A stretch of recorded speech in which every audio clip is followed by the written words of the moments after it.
loves, we are going to be doing a massive book wrap up for all of the books that I ended up reading in November. First, I do have some exciting news. The merge is done. We are just posting new content moving forward. Now that we got that out of the way, let's hop into the books. So first off, we have Bridge of Souls by Victoria Schwab, and this is the third in a series. The series is around she was like 13 or 14, and she is able to communicate with ghosts and end up going into their world basically. And her family is traveling around for some job that they're doing, and she's going along, and each time she's dealing with some sort of supernatural thing that's happening in the new area. So this one I think was in Paris.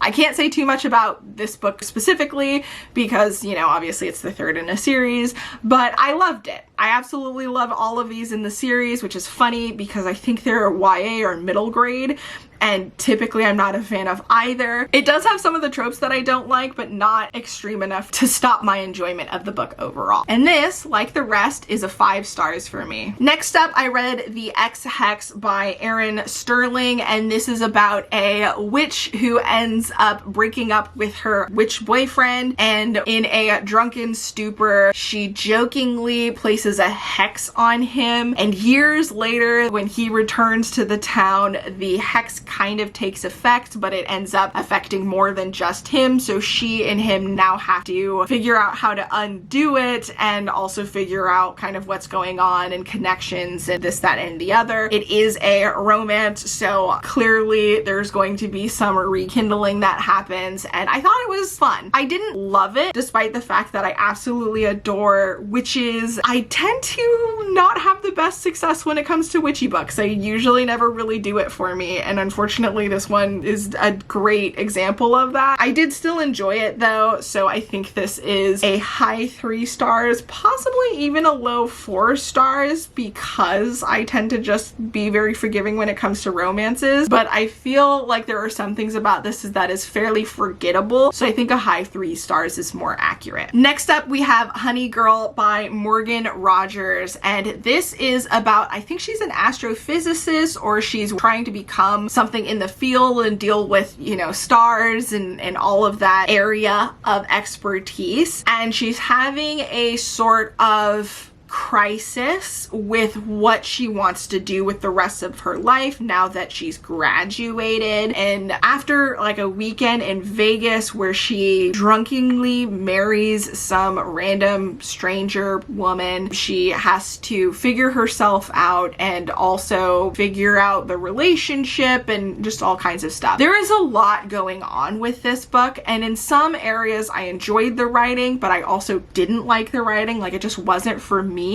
And I also went in here thinking that it was going to be more romance than it actually was. I feel like this was more a contemporary about someone trying to find themselves and figure out what they want to do in life, more than it was a romance. I did enjoy some of the romance aspects, but I feel like there's just too much going on for me to really focus or enjoy anything that was happening. So I actually think this is like a low 3 stars. Like, it was fine, and there's ideas that I liked about it, but in general I didn't love the experience, but I also didn't hate it. Next up, we have Still Lives by Maria Hummel, and this was one of my graveyard picks. It's a book that I've been tempted to get rid of multiple times throughout the years, and I keep keeping it because the, you know, synopsis seemed interesting. Basically, this is about a artist whose exhibition for this big project she was working on called Still Lives has just started, and she doesn't show up. And somebody who's working at the gallery that this is all happening tries to kind of investigate what's going on. Now, specifically, this show that she's put together is kind of a big deal because it's focusing on the artist dressing up as famous murder victims, women specifically, and kind of depicting moments, I guess, of their death or something like that, and putting it on display. And it's going to be the first time everybody's seeing it, and it's been this big big topic that everybody's been like, what's going on? Because it's this like morbid, weird thing that she's doing that's like a commentary on us focusing on the deaths of these women instead of their lives and all of this stuff, which I thought was really, really interesting. Like, I like the concept and some of the things that they were touching on. And overall, I enjoyed the book way more than I thought I would. I just found some of the stuff to be fascinating and interesting. I didn't love the direction that it went in, but I was pretty invested. So I think I'm gonna give this a low 4 stars. Another book that was kind of in my graveyard is A Fierce and Subtle Poison by Samantha Mayberry, and this book is a mess.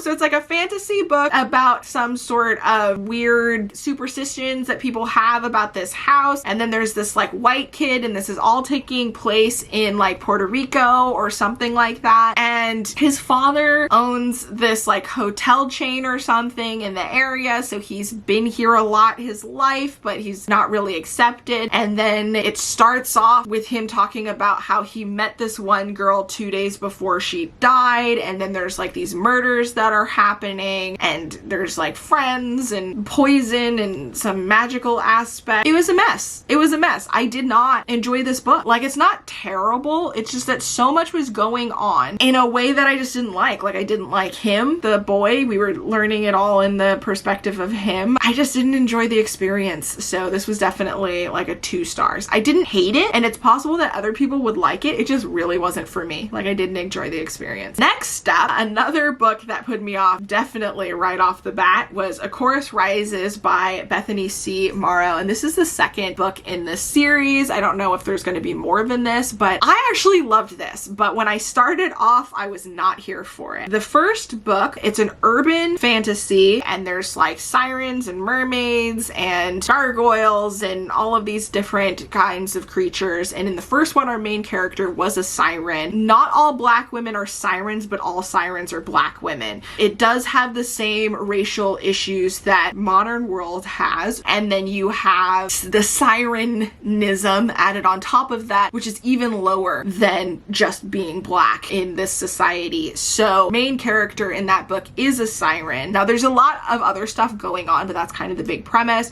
She's got like her sister, and there's something happening with her sister, and she's dealing with this whole thing, and you know, there's more to it, but like that's kind of the backbone of the first book. And obviously a lot happens while dealing with that. It was very interesting. I really enjoyed it, and I was so excited to pick this up. And it's from a completely different character who is very unlikable, especially in the beginning of this book. And my biggest gripe, because I don't actually mind reading from unlikable characters, but it wasn't super clear what the point was. So until we got to this kind of like movie director moment, I was like, why am I in this girl's head? But oh man, if you stick around, this becomes a pretty good book. I really enjoy it. I want more from this series so much. Next up, we have The Trouble with Hating You by Sanji Patel. This is a enemies to lovers type story. It's about a Indian woman who is trying to be independent, but her parents are trying to force her into a marriage, and they kind of trick her into some sort of meeting with this guy. So she has a really bad first experience and impression of him,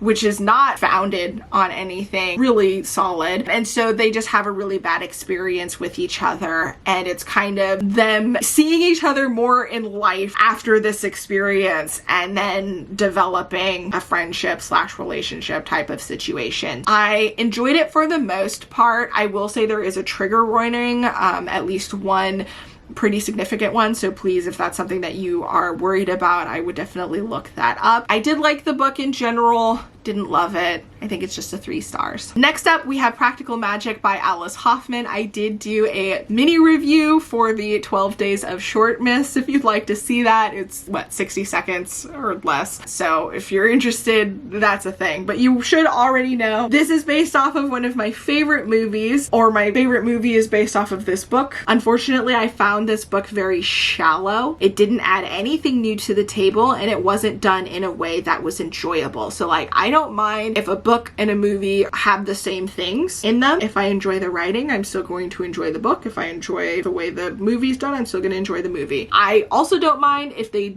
do things differently or leave things out. It's just nice seeing another perspective. But this, on the other hand, I didn't like the writing. It didn't add anything new. I feel like it was kind of just a waste. So this is definitely like a 2-star. Now, that being said, because this is part of a series and I do love the movie so much, part of me wants to read another one in the series and see if that's any better. And lastly, we have A Lesson in Vengeance by Victoria Lee. And this is a dark academia witchy type book where we have our main character who has returned to her school for her senior year after having to leave halfway through her last year. So it's her second attempt at her senior year because something tragic ended up happening, and it's her trying to deal with that. There's this element of like witchcraft and magic, and then there's like new bonds and friendships and, you know, mysteries discovering, like there's all of these different things going on. And it was disappointing. It didn't feel dark academia at all, even though she's like working on her thesis and is at the school for the whole thing.